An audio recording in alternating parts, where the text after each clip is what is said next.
শত লাশ পড়ে আছে প্রত্যেকটা রুমে। বিশেষ করে ডিবি হারুন আয়নাঘরে সবাইকে ধরে নিয়ে আসতো এবং এখানে নিয়ে এসে তাদের উপরে অমানবিক নির্যাতন চালাতো। অনেকের হাত পা কেটে এখানে কবর দিয়ে দেওয়া হতো, আবার অনেকের কিডনি, চোখ এবং অন্যান্য অঙ্গপ্রত্যঙ্গ বিক্রি করে দেওয়া হতো। আয়নাঘরের ভিতরের দৃশ্য দেখলে মনে হয় যে এটা যেন একটি পৃথিবীরই জাহান্নাম। আমারই গায়ের লোম দাঁড়িয়ে যাচ্ছে। আমরা যখন আরেকটু সামনের দিকে এগোচ্ছিলাম আমার বুক ধড়ফড় করছিল যে কতটা ভয়ঙ্কর আয়নাঘর। বর্তমান যুগে এসেও যে মানুষের প্রতি মানুষ এমনভাবে নির্যাতন চালাতে পারে তা এই আয়নাঘর না দেখলে বুঝতে পারতাম না। বন্ধুরা, এই আয়নাঘরের ভিতরে গুম করা হয়েছে প্রায় কয়েক হাজার মানুষ, যাদের অস্তিত্বও নেই বর্তমানে। আর আয়নাঘরে যাদের বন্দি করে রাখা হতো তাদেরকে দিনের পর দিন খাবার দেওয়া হতো না।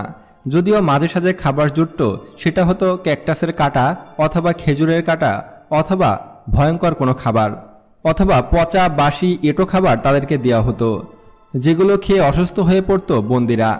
এমনকি তাদের খাবার পানিও দেওয়া হতো না। অনেক কয়েদিরা নিজেরা প্রস্রাব করে নিজেদের প্রস্রাব নিজেরাই খেত, এভাবে তাদের তৃষ্ণা নিবারণ করত। এমনকি কয়েদিদের বন্দি করে তাদের গোপন অঙ্গে ইট বেঁধে দেওয়া হতো, যাতে করে তারা আরও বেশি কষ্ট পায়। এভাবে দিনের পর দিন, রাতের পর রাত আয়নাঘরের ভিতরে নির্যাতন চালিয়েছে ডিবি হারুন সহ তার দলবল। আর এদেরকে ক্ষমতা দিয়েছে শেখ হাসিনা। শেখ হাসিনা যে কত বড় স্বৈরশাসক ছিল তা এগুলো দেখলে বোঝা যায়। হাসিনার পালিত কুকুররা এইসব কাজকর্ম করত এখানে। মদ খেয়ে দিনের পর দিন নির্যাতন চালানো হতো এইসব মানুষদেরকে। বন্ধুরা, আয়নাঘরের ভিতরে যে বড় একটি গণকবর পাওয়া গেছে সেগুলো আমি আপনাদেরকে এই ভিডিওর শেষের দিকে দেখাবো, যেগুলো দেখলে আপনার চোখের পানি ধরে রাখতে পারবেন না। আসুন বন্ধুরা, এবার আমরা আয়নাঘরের ভিতরের বেশ কিছু দৃশ্য আপনাদেরকে দেখাই। এখন আপনারা দেখতে পাচ্ছেন যে আয়নাঘর কতটা অন্ধকার এবং কতটা গভীর, যেখানে সূর্যের আলো প্রবেশ করে না। এমনকি সাংবাদিক থেকে শুরু করে কাউকেই এর ভিতরে প্রবেশ করতে দেওয়া হতো না। যদি স্বৈরশাসক হাসিনার পতন না ঘটত তাহলে হয়তো আমরা আয়নাঘর সম্পর্কে কিছুই জানতে পারতাম না। সম্প্রতি বাংলাদেশের আয়নাঘরের সামনে অনেক মানুষ আন্দোলন করায় বিনা অপরাধে যারা আয়নাঘরে বন্দী ছিল তাদেরকে মুক্তি দেওয়া হয়েছে। তারা আয়নাঘর থেকে বের হয়ে বলে যে তারা কখনোই এমন কোনো কিছু দেখেনি, এমনকি তারা নিজেরাও জানে না যে তারা কোথায় ছিল। এই আয়নাঘরে অবস্থানকারে তারা বলেছে যে আয়নাঘরে ঠিকঠাক মতো খাবার দেওয়া হতো না এবং তাদের উপরে চরম নির্যাতন চালানো হতো। সপ্তাহে একবেলা খাবার জুটত।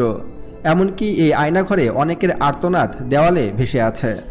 এমনকি আয়নাঘরের ভিতরে মধ্যযুগীয় কায়দায় বর্বরতা চালাতো পুলিশ বাহিনী। শুধু পুলিশ বাহিনী নয়, বাংলাদেশের গোয়েন্দা সংস্থা ডিজিএফআই কিন্তু ব্যাপক টর্চার চালাতো এই আয়নাঘরের ভিতরে। আপনাদের সামান্য একটু উদাহরণ দিই। এই আয়নাঘরে যারা সরকার বিরোধী ছিল, যারা জনগণের পক্ষে ছিল, যারা অন্যায়ের বিরুদ্ধে প্রতিবাদ করত, তাদেরকে নিয়ে ব্যাপক টর্চার করা হয়েছে। তাদের হাতের আঙুল কেটে ফেলা হয়েছে, তাদেরকে দড়ি দিয়ে বেঁধে ইচ্ছামতো পিটানো হয়েছে, সারা দিন রাত 24 ঘন্টা না খাইয়ে উল্টো করে বাথরুমের মধ্যে শুয়ে রাখা হয়েছে। আর এই আয়নাঘরের রুমগুলো এতটাই ছোট ছিল যে সেখানে কোনো মানুষ সঠিকভাবে বসতেও পারত না। ছোট্ট একটি রুম যেখানে শোয়াও যেত না, সেখানে তাদের প্রসাব করতে হতো, পায়খানা করতে হতো এবং তার মধ্যেই থাকতে হতো। তাহলে একবার কল্পনা করুন কতটা নির্যাতন চালানো হয়েছে এই আয়নাঘরে। ধারণা করা হচ্ছে যে প্রায় 4 থেকে 5 হাজার বন্দীকে এইসব আয়নাঘরে বন্দি করে রাখা হয়েছিল এবং তাদের উপরে চরম নির্যাতন চালানো হয়েছিল মধ্যযুগীয় কায়দায়। আবার অনেক বন্দী তো মানসিকভাবে পাগল হয়ে গেছে। একজন সুস্থ মানুষকে যদি প্রতিদিন অত্যাচার করা হয় তাহলে তো সে পাগলই হয়ে যাবে। অনেকে আয়নাঘর থেকে বের হয়ে সে নিজেই চিনতে পারছে না যে কোথায় তার বাড়ি, তার সাথে কি ঘটেছিল বা তার কি হয়েছিল, সব কিছুই তারা ভুলে গেছে। এই আয়নাঘরের মধ্যে এতটাই নির্যাতন চালানো হয়েছে যে অনেকের তো কথা বন্ধ হয়ে গেছে, যারা ঠিকঠাক মতো কথা বলতে পারছে না। আমরা একটি ভিডিওতে দেখেছি যে আয়নাঘরের মধ্যে শত শত কঙ্কাল পড়ে আছে। তবে এটি আসলে বাস্তবে আয়নাঘরের ভিডিও কিনা বা অন্য কোনো ভুয়া ভিডিও সেটা বলা যাচ্ছে না এখনই।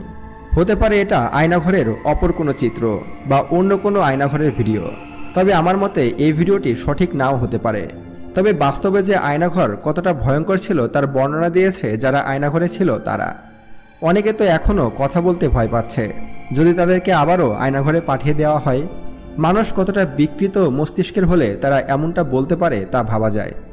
এই আয়নাঘরকে আমরা চাই যেন গুড়িয়ে দেওয়া হয়, কিংবা বর্তমানে যেসব এমপি মন্ত্রীদেরকে আটক করা হয়েছে তাদের যেন এই আয়নাঘরে বন্দি করা হয়। এটাই আমার দাবি থাকবে। বর্তমান ছাত্র সমাজ কী করছে তারা কি পারছে না এইসব আওয়ামী লীগ